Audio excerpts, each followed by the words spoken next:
All right, we're going to talk about two beat and playing in a two feel. The big part of this feel is what the bass player is doing.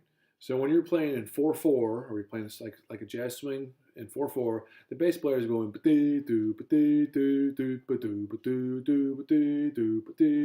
playing all four beats. 1, 2, 3, 4, 1, 2. They're playing all the four beats. When you're playing in two beat or a two feel, they're usually going but do but a do but do but do do do but do but do. They're playing half as much. They're playing half notes or kind of quarter notes with a break. But boom, but boom, but boom, da. So you need to change your part accordingly. So this is for that. This is a great thing to play at the beginning of tunes. Sometimes it goes into two in the middle for a little bit of a break. Once you start to hear a two beat, you'll realize how often it happens. There's also kind of like a two beat shuffle, which we'll talk about. It's a little bit different. So here we go. A two beat shuffle, we'll start with that. This is in a lot older music, 40s jazz, when jazz was much more for dancing. And it just like boom, chick, boom, chick, boom, chick. So like 1, 2, 3.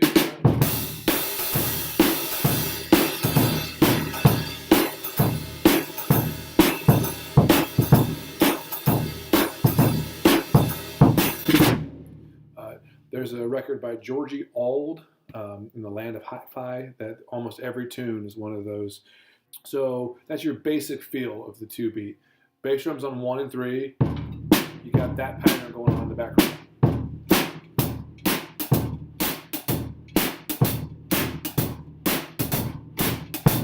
Now from there you can add a lot and use your ear to figure out what works best. I'm going to go ahead and work through the lesson on this just so you can hear what these examples sound like. So hi-hat only, I recommend that you play it, open your foot up so it's loose, get a nice sloshy sound, and then use your fingers to pinch it. I'm not closing my foot at all. 1, 2, 3, 4.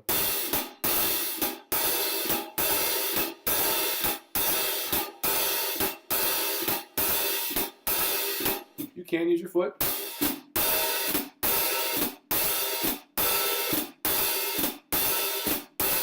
Just make sure that the cha-cha, cha-cha are both loose.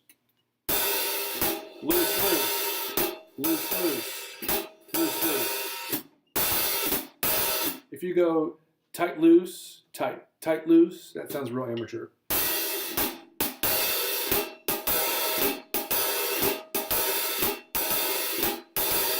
You want them both loose.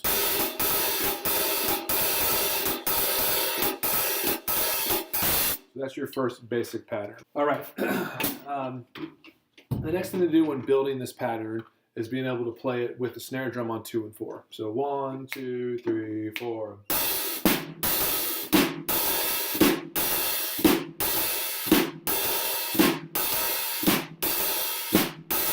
The focus of the groove is always the hi-hat, not the snare and the bass drum. Remember, the hi-hat is where jazz swing feel comes from. If you're not comfortable with playing the two beat with the snare drum and the hi-hat, don't go on until you've practiced that.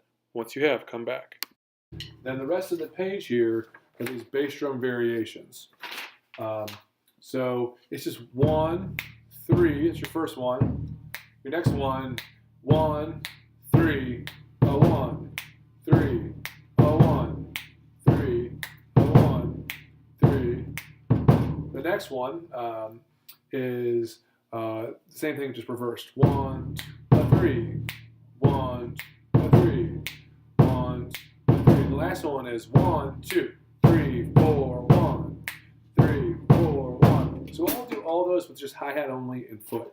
So I'll do each one 4 times. So here we go. 1, 2, 3, 4. Number 1.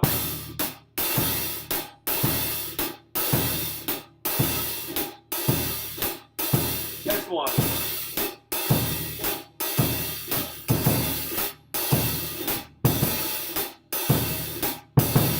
One.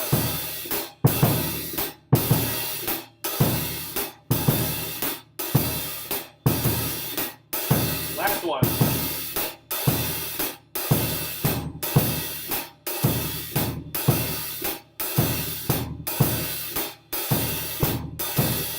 put them all together. So once you're comfortable with all of them, then go from each one twice, then each one once, then go backwards. Just go through all of them until you're super comfortable. And then you put them together to make music. So I'll do it for you real quick. 1, 2, 1, 2.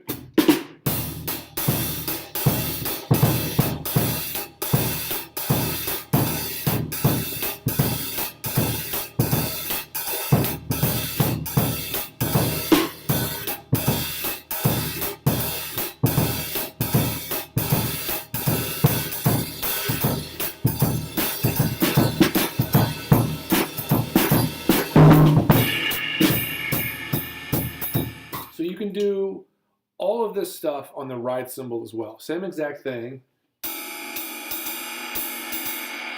And it's all about the bottom.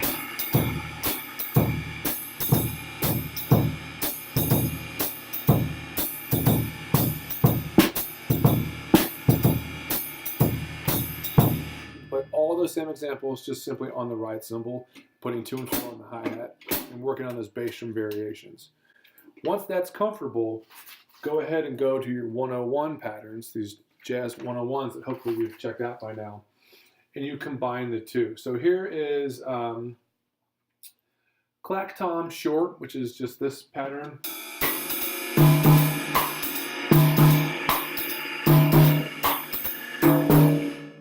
Here's the first bass drum pattern on that. Just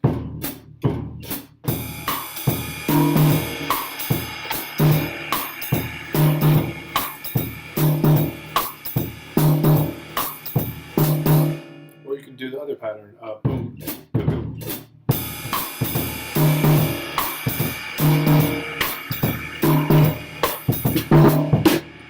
Go through that whole page and get comfortable with those.